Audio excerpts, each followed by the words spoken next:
Hi friends, welcome back to ARC Tutorials. This is Angular Testing Full Tutorial Series for beginners. This is part 10 of the series, and in today's episode we will learn an important concept of before each methods in the Angular unit test specs. What happens in before each? Why do we need to implement them?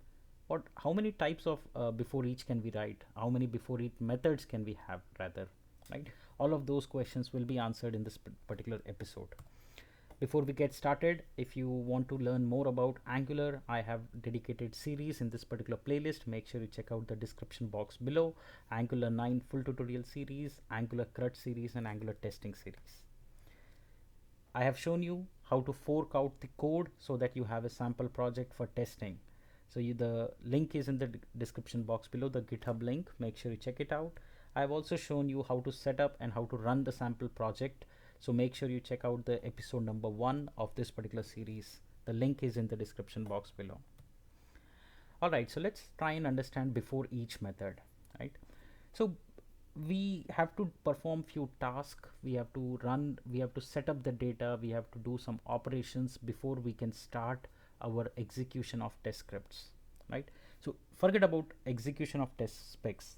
Even before we execute that, we need to create a component instance. We might want to import some data, we might want to import our modules, right? So there is so much groundwork that needs to be done before we execute a test. That groundwork is done in the before each method. We can have any number of before each, but usually you would see one or two. You would see one before each method in app.component.spec file and two before each in each of the components that you will generate using Angular CLI. I will show you the code also in just a bit. So the reason we have two is because first before each will have a async, right? The purpose of async is to let all the possible asynchronous code to finish before continuing. Let me show you that in the code for your better understanding. I am in the reviews component.spec.ts. Now see here. So here you can see there is one before each method here and there is one more, right?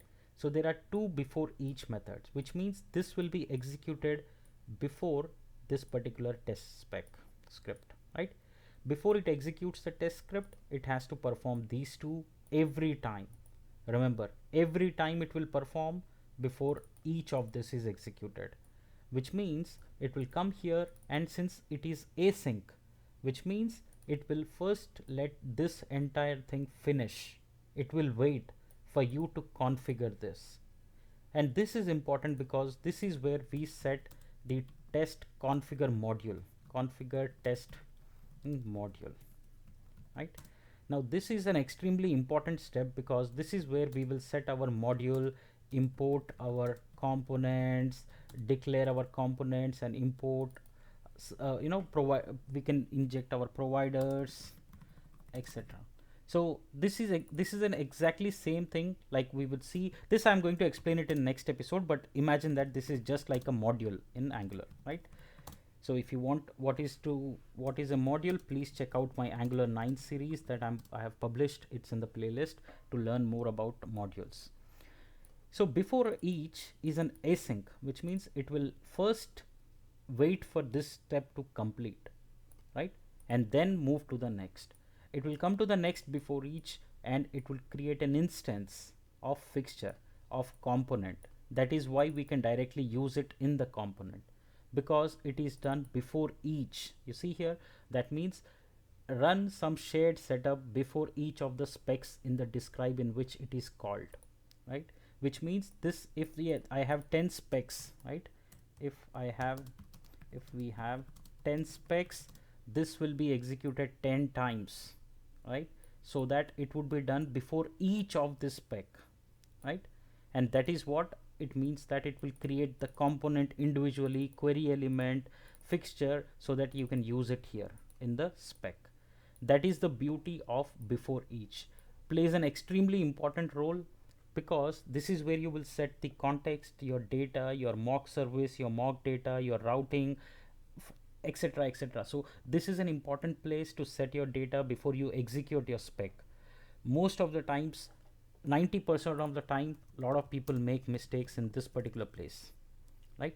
Because they do not set the correct data, they do not declare it correctly, they do not assign it correctly here, because of which their test spec will fail, right? So make sure you understand, go through this before each and understand what it is. If you see in component, there is only one, which is async, right?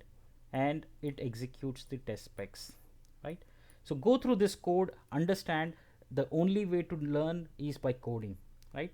So go through this before each. It's very simple. Understand that it is just lines of code, or you can say steps, which we need to do before executing our spec files.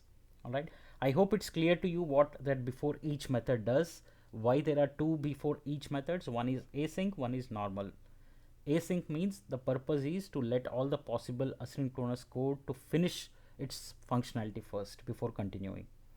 And in the second before each, we create fixture, we create component instance, and which is used in the spec files, right? We can create any number of before each, it will execute it, right? But the idea here is to have only two, one async, one sync, right? That is the best way and the best practice to implement. In the next episode, I will cover about Angular test bed and why it is important to configure a module before you execute. Again, this is a place where a lot of us will make mistake, but I'll give you a shortcut to remember and shortcut way to get it working in first time. Stay tuned for that. Thank you so much for joining. I'll see you in the next episode.